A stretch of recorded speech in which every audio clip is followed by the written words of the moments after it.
Imagine losing 100% of your website traffic overnight and then rebuilding a million visitor job board empire without paid ads or even a tech team. This episode's guest, Matt Farrah, did just that. And if you're building a job board or you want to future-proof your current niche job board, then this is the conversation that you just can't miss. Matt Farrah, welcome to the show. Hi, Martin. Thank you very much for joining me today. So let's jump into it. Matt, would you like to give us a brief professional background and what led you to get into the world of job boards? Just by chance. There's nothing intentional behind it at all. It's always the way. I thought my career after publishing, and I was still quite young, I thought, no, what I want to do is work in windsurfing. So I took a job in a windsurfing shop. And then immediately my partner, has now been together for 30 years, fell pregnant, and I thought I need a serious job. So I asked a friend. He was going to go away traveling.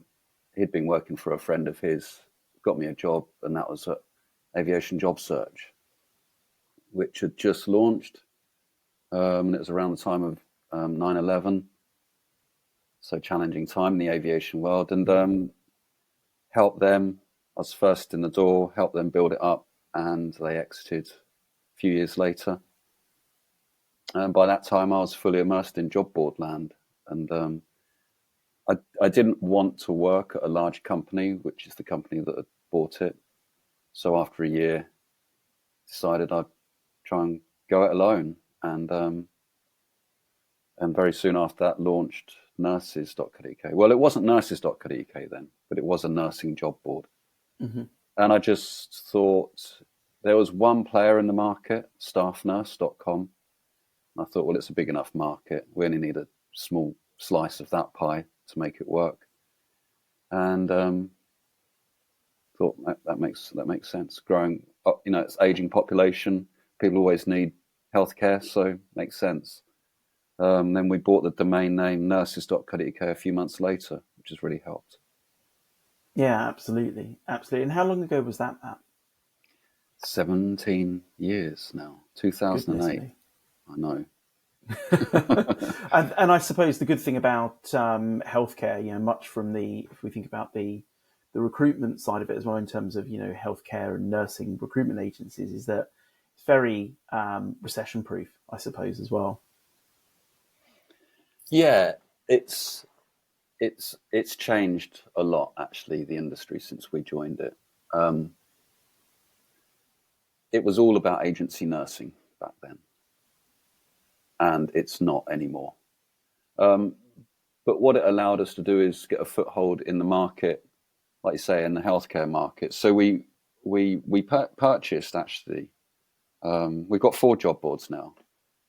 And the second thing we did, we purchased the Irish jobs board, healthcarejobs.ie, which was a couple of years old at the time. It was such a good decision. Opened our eyes to not just nursing. So we then launched our 2 other sites. This was quite early on, socialcare.co.uk and healthjobs.co.uk. But for a long time, those other 2 UK sites, they didn't really mean that much to us. It was all about nursing. Agency nursing in the UK was absolutely massive. So much money was being made, and so many agencies out there fighting for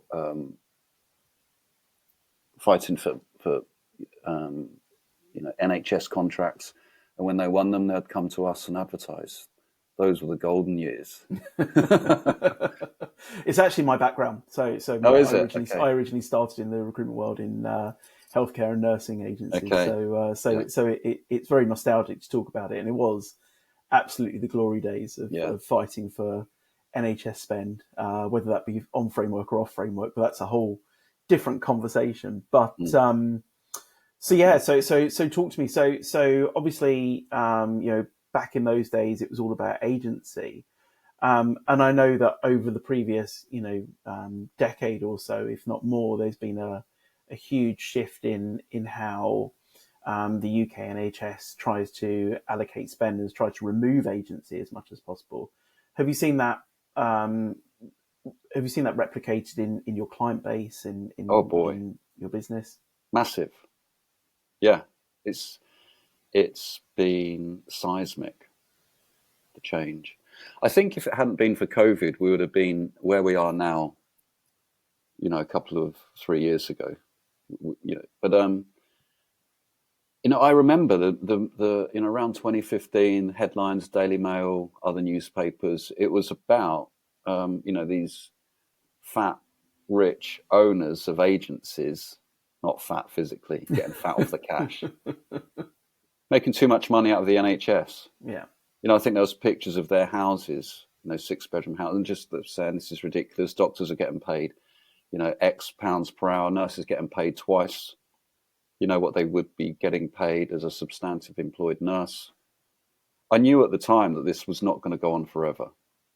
And actually, morally, I knew it was wrong. In fact, I spoke out about it.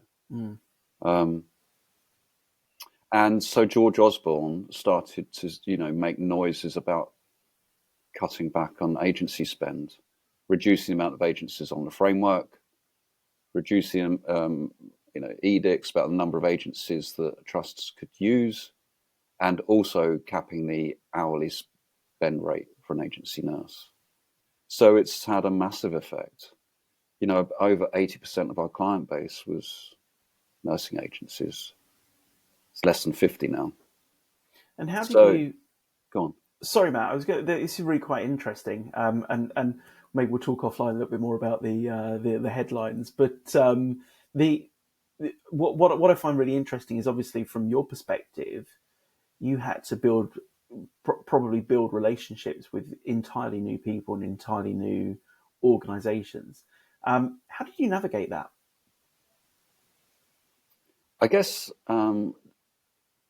My background, when I started work at Aviation Job Search, I was an editor. And Aviation Job Search, it was about sales. It was pick up. It was Flight International was the magazine, and I would go through it on a Monday morning and phone everyone up.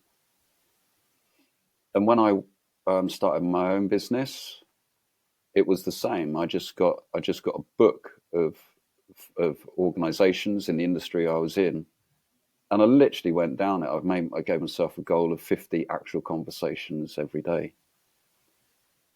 So when I had to pivot away from agencies, the winds of change are clearly all about direct employers now, internal talent acquisition teams.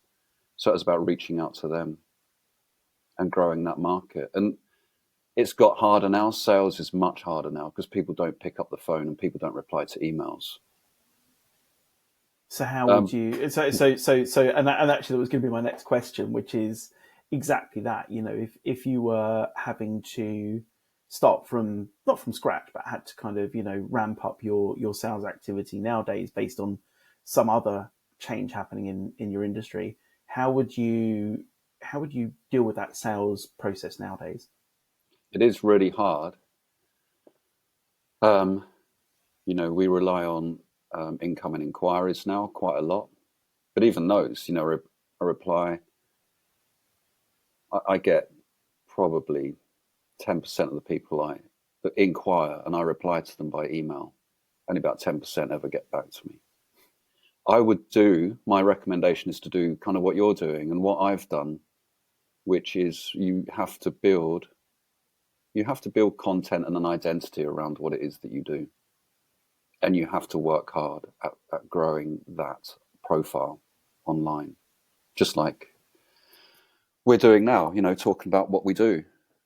So that organizations out there can build trust in you.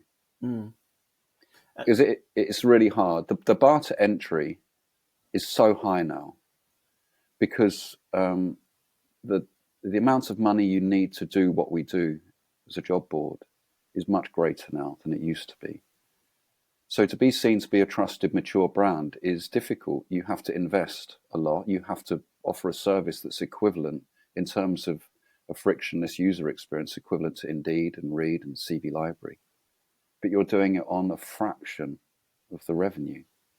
So you have to do it slightly differently. You have to be an industry specialist, an expert in what it is that, whatever field that you're specializing in. So, job board owners now, smaller ones, are always going to be niche and specialist. You'd be crazy to try and launch a generalist. So if you're a specialist, hone in on what it is that you do and differentiate yourself and show knowledge in your specific area. So it's not easily achieved, but get out there, talk to people, promote what you do, what you know, go to events, network a lot. Yeah, absolutely. There's a couple of points there actually. You mentioned about having to make significant investments in order to create a successful business. Where would you say those investments have to be? Tech. It used to be. I sort of see it. I mean, it's always been a tech industry, I guess, because it's online. But when I started, it was a sales-based industry. I felt that it was an industry people by ex-recruiters. People working at job boards were salespeople and run by salespeople. Now, if you're going to say you're going to launch a job board and you've got some serious ambitions and you've got some money, you probably want to get a CTO involved straight away. You need to be a technologist. You have to understand the technology. And I actually think the technology is great. The technology available now allows us to level the playing field. So what I mean by that is, like, for instance, I think ATS integrations for job boards are really important. And you can now do that. You don't have to have an army of developers in-house doing that, because you can buy third-party systems to do it for you. So, and you no longer need, a room full of salespeople on the phone. I mean, what are they going to be doing? Literally, I know some organizations in healthcare, the recruitment team do not have phones. They literally don't have phones in their offices. So it's a challenge on how you win those customers. So I think you need sort of an agile sales team that has half a foot in the marketing world as well. But yeah, it's tech. Yeah, interesting. Okay, so let's focus in on the tech a little bit.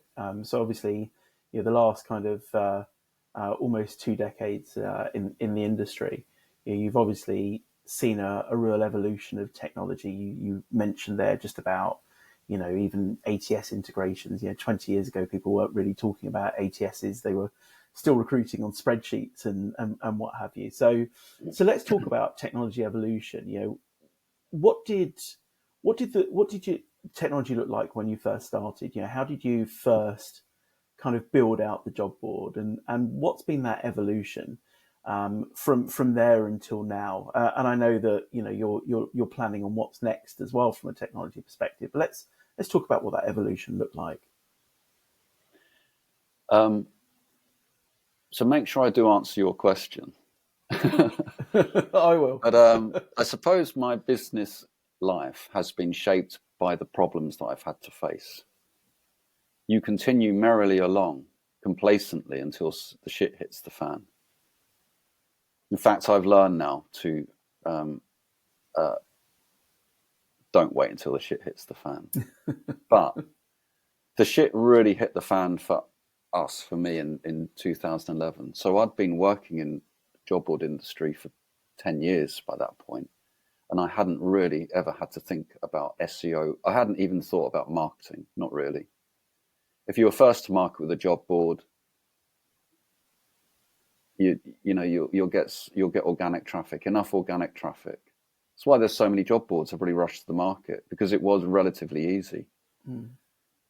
The shit hit the fan for us in 2011 when I looked at Google one day, and I'd often probably do it once a day, just check that we're ranking on Google where we are. If we're not number 3, ranking number 3, I'll get pissed off. So we weren't ranking number 3. We weren't even on page 1. We weren't on page 2. We were not on Google.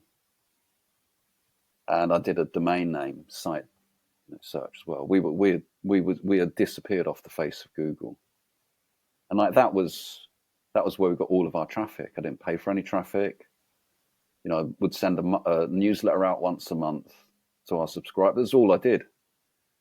And I just did not know what to do. I didn't know what had gone wrong. So I ran around like a rabbit caught in the headlights. Eventually got this guy in New York. I won't say his full name. His name was Bob. And ended up calling him Guru Bob. First thing he said, you've been hit by an update, a Google update. Okay, didn't know what those were. Explain that.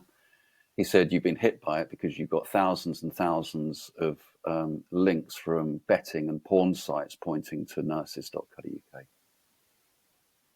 And like all of this I didn't know what to say to any of this. Turns out we'd paid this guy in Miami. We'd gone to a show there. He said he specializes in getting pages and websites ranked well. So we just paid him some money. And all he did was pay these shitty sites to point their links to us. It was our fault. We didn't ask him what he was doing.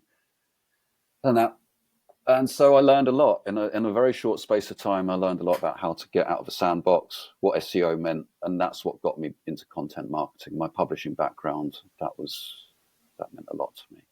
So that's a really long way of answering a question. I don't know what the question is, but it's something about learning about tech. Yeah, so we were talking about the evolution of tech, and it sounds very much like, you know, you had the basic job board. Did you? I presume somebody built that for you originally. Yeah, so it's all proprietary, built in house, and we instantly got to work on SEO, on-site, off-page SEO, and started to build. Basically, nurses.co.uk became a publication, which suited me down to the ground because that was my background. And I did what I'd done before at the publication I'd worked for at Future Publishing, which was started a community. And it was the community that I got to create content for us. So had a little publishing factory going. It was great. It's great. I love it. It's been really enjoyable as well. So SEO marketing, I pivoted to SEO marketing basically. We did start paying Indeed because we had to, because we disappeared off Google. So we started paying Indeed, and we drunk too much of that Kool-Aid like everybody else. And when they pulled the rug in 2018, I knew that we were getting too much traffic for them. So actually about 2 years before they pulled the rug, I'd really started to invest a lot, even more into content marketing. The good thing was, by the time Indeed pulled the rug, we had enough organic traffic back and more. It was great. And when they pulled the rug, I just thought, sod it. I'm done with having these paid traffic providers dictate to me where my audience is going to come from. I want to own my own audience. That's my biggest tip to anyone out there. Own your own audience. Don't rely on paid traffic. Sure, you can top it up. It's the cream on top. But so by that time, I ended up cutting all paid traffic by 2019, something like that. By that stage, we're getting 4 times the amount of traffic organic than we had been getting paid traffic. And with Indeed and the others, we're paying a ton of money. But by the time I cut all the paid traffic and we're just doing publishing, internal publishing, probably saving ourselves 200 grand a year on paid traffic. So yeah, look after your own, think about what it is you do and grow your own audience. Top tip. Yeah, love that. Google loves it as well. Google absolutely loves that authentic content. Yeah. So I enjoy it. Google likes it. Win-win. You mentioned about building that community and getting that community to generate content as well. Is that your candidates? What does that look like? So it's informational content. It's everything from career pathways, quite a bit on DE&I, which is good, well-being, how to look after yourself in the workplace. So it's informational. But I did actually take it over to the client side as well, because it's so interlinked with employer branding. What are employers doing to help candidates choose them? Why should you go and work for that care home when that other one is talking about how well they'll look after their staff? So we actually built a new part of the site for customers to really promote their employer brand, go real deep dive. So they can write blogs, advertorials about it. They can have facility pages about it. So I think it's really important for people candidates to have their eyes wide open when they're going to work somewhere. It has to be more than just a job ad. So we want to create a platform on our site where organizations can really shout about what it is they do, what it is like to work there. So we have videos, did one yesterday actually, interviewed a podiatrist in Ireland, a bit like this, so that she can talk about her job, why she loves her job, also why she likes working for her employer. And then we'll publish that on our site and we'll promote it. And so, yes, it's informational, but I hope that people read that, and a few of them then it's funnel marketing, will funnel through to apply for a job. And the employer side of things, so the employer branding opportunities, do you commercialize that? Do you monetize that? Be nice. That was the idea. Honestly, that was the idea. And no one wants to pay for it. Interesting. The recruitment world is still very transactional, and it's very much based around applications. So is that still your kind of your main monetization process? It's not for want of trying, but yes. Honestly, I've gone down I've launched probably too many things. The best thing that didn't work that I had launched, which I did with Nikki Goodhue a few years ago, as part of nurses.co.uk, we had this idea of how organisations actually retain their staff, which sounds a bit like shooting yourself in the foot if you're a jobs board.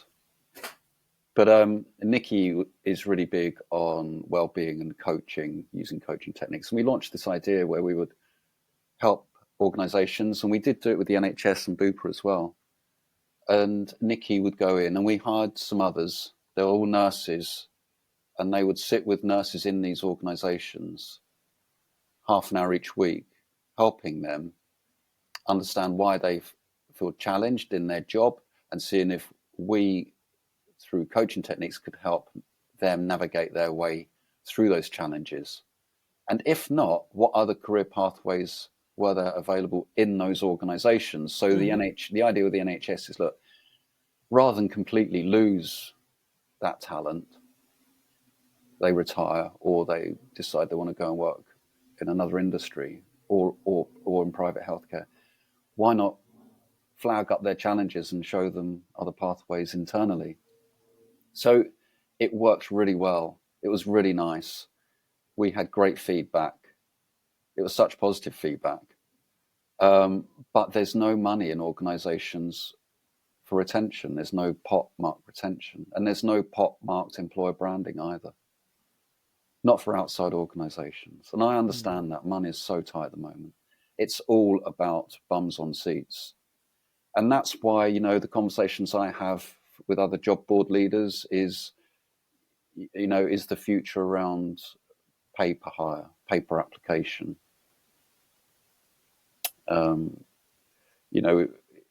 Duration-based advertising is still the winner in the UK, certainly for specialist job boards. And we've tried performance-based marketing, but there's no appetite for it. But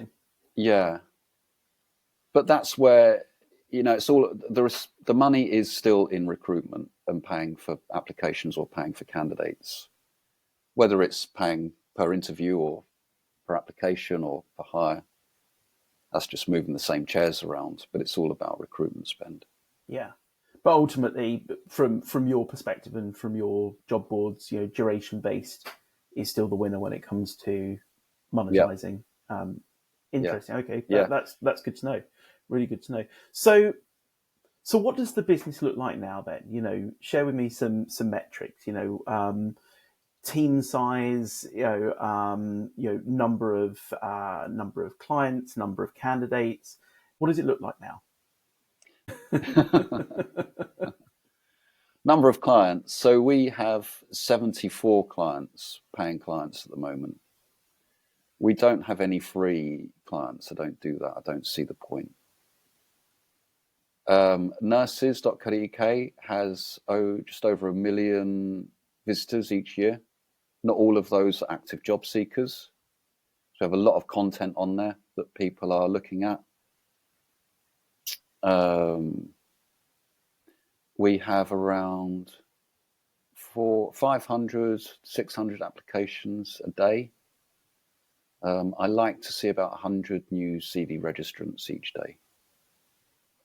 Nearly all of our traffic, nearly all of our applications is organic. I do pay a little bit, programmatic job marketing. But yeah, it's mostly organic. Okay, fantastic. And what does the future look like? I know we kind of talked about, what's happened over the previous journey of since you founded, but one of the interesting things that I noted was that you're looking to shift your technology strategy as well. So what was the thought process behind that? How did you make that decision? I don't think we would still be here in 5 years' time if we don't do something with the tech that we're on. It's to take advantage of all the opportunities in technology out there. And I suppose I'm talking about AI and what AI can bring, but also the other things like the ATS integrations and accurate matching, that sort of stuff. To take advantage of that requires more developers. I think you need a bigger developer team now than you did 10 years ago. The cost of that for a small business it's beyond our means. You can get by with a few developers doing what we used to do, but we wouldn't even be treading water if we stay on that route. Because the generalists, they are quite rightly looking at how AI can help them. They're looking at matching technologies, which is a big thing we should talk about, but it might be another conversation. And it's just obvious to me that that's what we need to do. So the benefit of moving to a white label product is that white label product does have a lot of developers developing that product. So you're suddenly enjoying the economies of scale that a generalist has always been able to enjoy. I compete against generalists for clients, but that generalist has, they might turn over 30 to 40 million a year. I mean, Indeed. Look at the amount of dollars that Indeed is making. I'm competing against them. It's nuts. Yeah. So it brings economies of scale in terms of development. So let's talk about AI. Well, matching first of all. So matching, I think,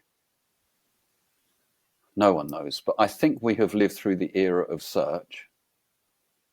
So you put in a search, you're searching for something, and you get a whole bunch of options. And with Google, it tries to float to the surface the most relevant options for your search, and it's really good at doing that. Yeah.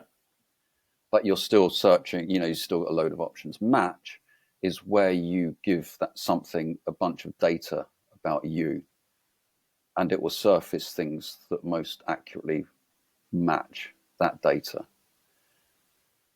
So in job board land, data is candidate data and job data.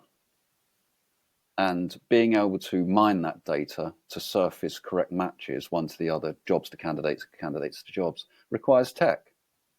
Whether that's AI tech or great algorithms, and that tech requires developers. But that's where I see the future is matching technologies, and I find that quite exciting. The opportunities that gives us, and for the user experience, the job-seeking user experience, using matching technologies. How can it make that user experience better? It's those sorts of things really excite me. Yeah.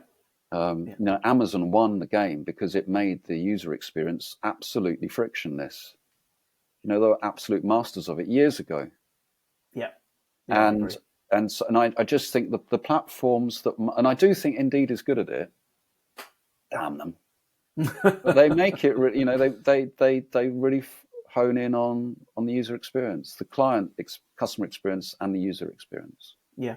Those things fascinate me, and how we can harness and embrace tech to do that excites me. So it's about bringing that kind of that Amazon grade, that consumer grade experience into the job board experience. I completely agree. I think that's that will be the future. Where proactively job boards have to surface good matches to their users, because nobody's going to want to sift through tons of results that might not be as relevant as they could be. And you know what? I think actually, if you worked on the internet long enough, coming up with a good user experience is actually quite simple. Mm-hmm. If you treat it simply and don't get bogged down in the detail, it's like looking at the web page or your phone, to think, why is that piece of text there? Why is that signpost there? Get rid of that. Get rid of. It's the Apple approach. Just simplify shit. Yeah. And it makes and I do think Indeed are good at that. Yeah. So take take some kind of motivation from the way that Indeed does things, because they're really good at building the experience, but replicate that in and bring differentiation. Mm-hmm. If you're a specialist, how are you different to them? Differentiate yourself. Yes. And build great relationships with your customers, because Indeed is a pretty inhuman platform. Yeah, absolutely. It's so big. It feels quite transactional rather than relationship based. Absolutely. So and they'll make mistakes. They've made mistakes, and they'll continue to make mistakes. Absolutely. They're people. People have a love-hate relationship with Indeed. I think it's one of those things that is just never going to go away because it's so big and so popular. But there's absolute mistakes that they've made, and relationships that they've soured because of those mistakes as well. So finishing up the conversation, one of the questions that I like to ask everybody is, if you could go back to when you first started up your job board, or job boards, ultimately, what would you do differently? What would you tell your past self to do differently? I'd set up a job board and call it All the Jobs or something, and I'd just get everybody else's jobs and list them on mine. So basically create an Indeed. Exactly. And then a few years later, I'd say, thanks for all the content, but actually we're now going to close the door on you and go it alone and go into competition with you. No, I would probably focus more. I've tried to do too many things. I've some crazy ideas, other job boards. I've tried to launch other job boards in completely other industries, and it's a huge distraction.